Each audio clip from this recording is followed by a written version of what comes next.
Well, let's discuss this further now with Amit Riley, who's an Associate Professor of Political Science and Africana Studies at the University of the South. And he joins me now from Chattanooga in Tennessee. Welcome to the program.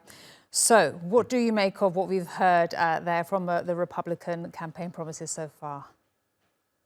So what we see with Donald Trump is he's attempting to appeal to his base as he attempts to run for president again by highlighting some of the accomplishments of his administration during his term as being president before.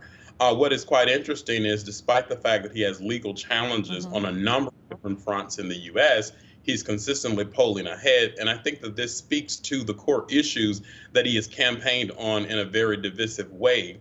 The U.S. is currently experiencing a wave of white supremacy movements across the nation that is primarily tied to migration, primarily tied to the country becoming more brown. And so as he talk about immigration, as he talk about putting America first, a lot of the rhetoric that we see happening with Donald Trump this time is very consistent with what we saw during his presidency and the way he governed. So, sorry to interrupt, would you say that that is why Donald Trump is polling so well, despite the fact that he's facing 2 criminal trials and may soon be indicted in 2 more cases?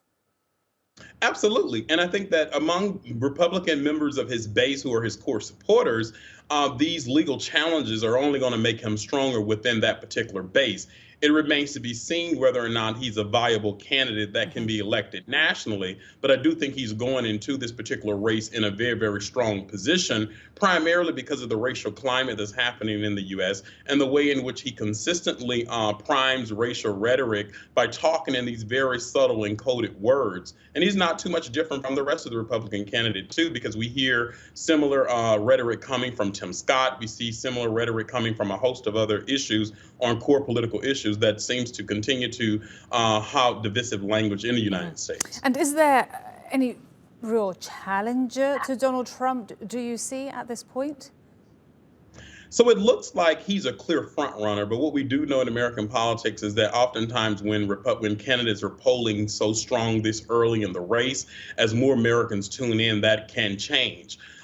Right now, it looks as if Ron DeSantis may be his competition, but he's also polling extremely ahead of Ron DeSantis, who is also governed in the state of Florida in some of the most racially divisive ways as well, with arresting Black and brown voters for voting in the state of Florida. So I think that as we tune into the race more closely to the actual election, it'll be clear as to who his real challenge is. I know Ron DeSantis has faced a number of challenges in his presidential campaign, and he appears not to be garnering the support that many thought he would get.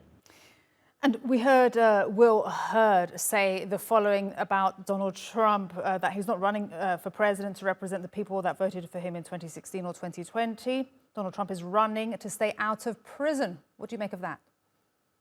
Absolutely. I think that Donald Trump understands that if he's elected president, this creates a number of very complicated constitutional issues in the U.S. And he also understands, too, that there are a core member of his constituents who support him, as we heard the boos coming from the rally when the candidate alleged that he was running to stay out of prison. And so Donald Trump is running for president, facing a number of different legal issues on a number of different fronts, both federal and state charges. And it remains to be seen what will be made of these cases and how they will also impact his ability to run for office. But I do think that he's running for office in an effort to play the victim as if he's being falsely accused and being politically persecuted, when that is not the case at all. Amit Riley joining us there from Tennessee. Thank you very much indeed. Really appreciate your analysis and time. Thank you for having me.